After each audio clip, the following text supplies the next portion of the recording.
အားလုံးမင်္ဂလာပါ MITDC official YouTube channel ကနေပြီးတော့ကြိုဆိုလိုက်ပါတယ်ကျွန်တော်ဒီနေ့မျှဝေပေးသွားမယ့်သင်ခန်းစာကတော့ကျွန်တော်တို့ online မှာ business ရှာမယ်ဆိုရင်ကျွန်တော်တို့ကနေပြီးတော့ cryptocurrency တွေစုလို့ရတဲ့ website တွေနဲ့ဒီ video သင်ခန်းစာထဲမှာရှင်းပြပေးသွားမှာဖြစ်ပါတယ်ဒီသင်ခန်းစာထဲမှာကြတော့အဓိကတော့ Litecoin တွေဘယ်လိုမျိုး free စုမလဲပေါ့နော်Litecoin စုဖို့အတွက်အရင်ဆုံးကျွန်တော်တို့ကနေပြီးတော့ FaucetPay Account တစ်ခုကိုဖွင့်ထားပေးရမှာဖြစ်ပါတယ်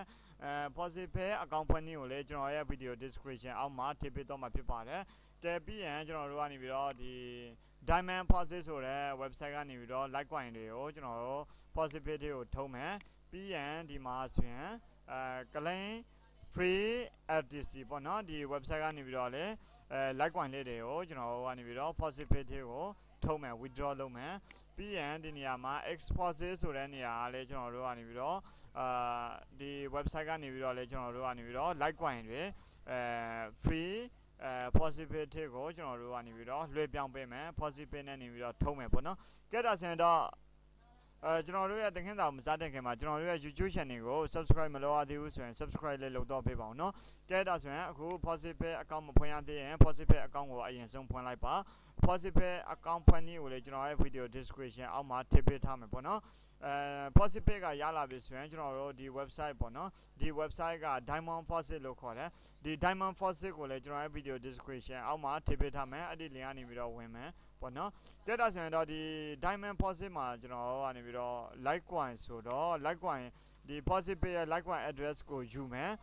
deposit ထဲတော့ဝင်မယ် deposit ထဲမှာဆိုရင် Litecoin address ဆိုတာရှိတယ်အဲ့ Litecoin address ကို copy ယူမယ် copy ယူပြီးရင်ကျွန်တော်ကနေပြီးတော့ဒီ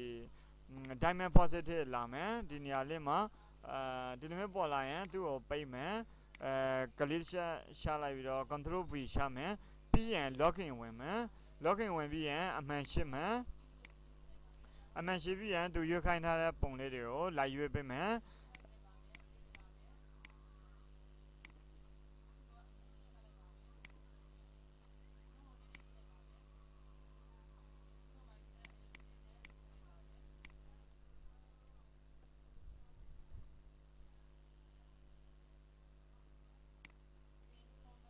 ဒီလိုမျိုးအမှန်ရှင်းပြတယ်ဆိုရင်တော့ကလိန်လို့ရပြီဖြစ်ပါတယ်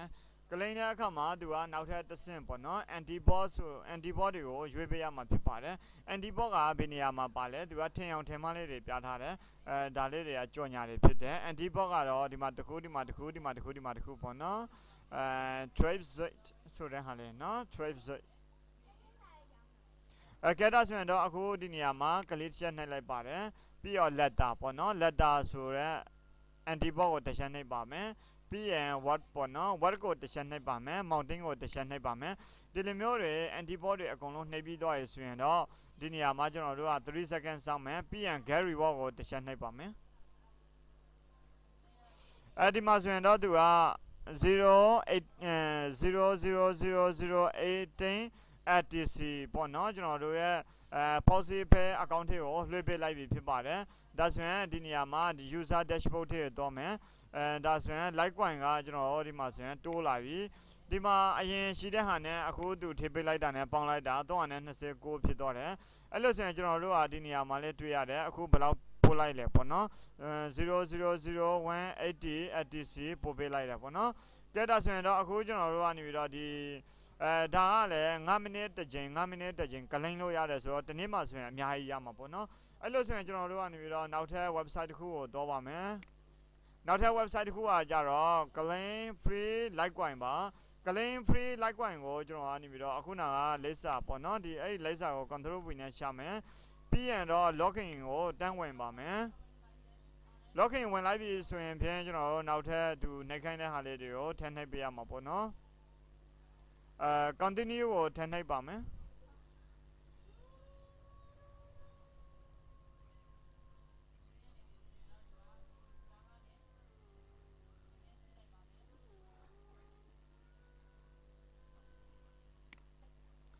ဒီနေရာမှာဒီခလုတ်လေးကတစ်ခါတလေကြာသူကကျန်းကြနေတတ်တာပေါ့နော်အဲ့ဒါလေးတွေကိုကျွန်တော်တို့ကနေပြီးတော့ဒါ or shopping inter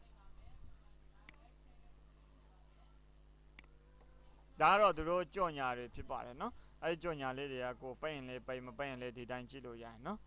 ပြီးရင် continue ကိုထည့်နှိပ်ပါ continue ကိုထည့်နှိပ်လိုက်ပြီးဆိုရင်တော့ဒီဘက်ကိုလာ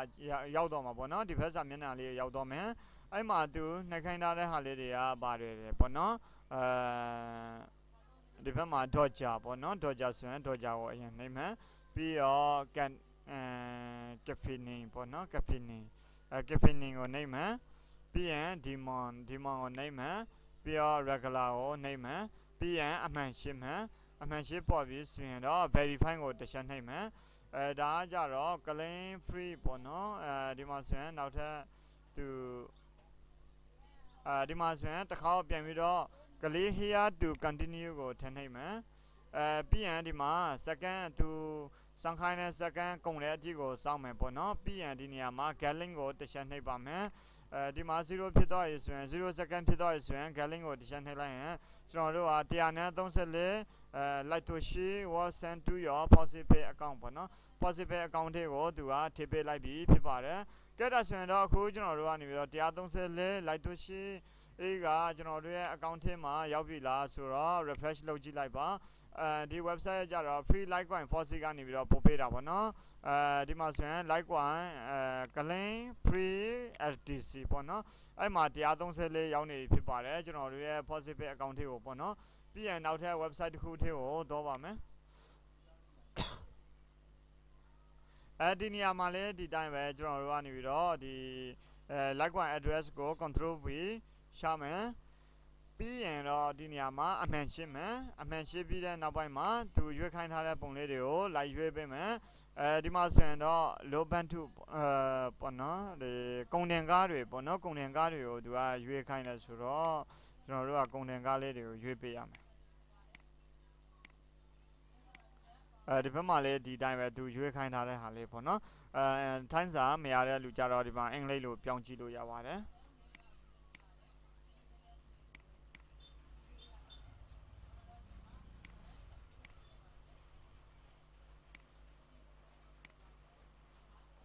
ကဲဒါဆိုရင်တော့ဒီမှာအမှန်ရှင်းပြတော့ဆိုရင်ကလိမ့်ပါမယ်ကလိမ့်တဲ့အခါမှာသူနှိပ်ခိုင်းတဲ့ဟာလေးတွေနောက်ထပ်တစ်ဆင့်ကိုထည့်နှိပ်ပါမယ်10ကိုနှိပ်ပါလို့သူပြောထားတယ်10ဆိုတော့2 plus 8ဆိုတော့10ပေါ့နော်ပြီးရင်4ကိုနှိပ်ပါလဲ4က3 plus 1ဆိုတော့4ပါ7ကိုနှိပ်ပါဆိုတော့6 plus 1ဆိုတော့7ပါ8 minus 6ဆိုတော့2ပါပြီးရင်တော့ကျွန်တော်တို့ကဒီဘက်မှာ3 second စောင့်မယ် get reward ကိုတစ်ချက်နှိပ်ပါမယ် get reward ကိုတစ်ချက်နှိပ်လိုက်တာနဲ့သူဒီမှာဆိုရင်0000151 MITDC was sent to you ပေါ့နော် on FaucetPay account ပေါ့နော် Faucet ကျွန်တော်တို့ရဲ့ FaucetPay account ထဲကိုသူက Litecoin 151ကိုဒီ export ကနေပြီးတော့ထည့်ပေးလိုက်ပြီလို့သူပြောထားပါတယ်FaucetPay account ထဲကိုပြန်လာပြီးတော့ refresh လုပ်ကြည့်ပါမယ် refresh လုပ်ကြည့်လိုက်တဲ့နောက်ပိုင်းမှာကျွန်တော်တို့ကဒီ export ကနေပြီးတော့ပို့ထားတဲ့151 MITDCကိုကျွန်တော်တို့ရဲ့ FaucetPay account FaucetPay Litecoin account ထဲမှာကျွန်တော်တို့လက်ခံရရှိထားပြီးဖြစ်ပါတယ်အားလုံးပဲကျေးဇူးတင်ပါတယ်ဒီဗီဒီယိုသင်ခန်းစာဖိုင်လေးတွေကိုကြိုက်နှစ်သက်တဲ့ဆိုရင်တော့ကျွန်တော်တို့ရဲ့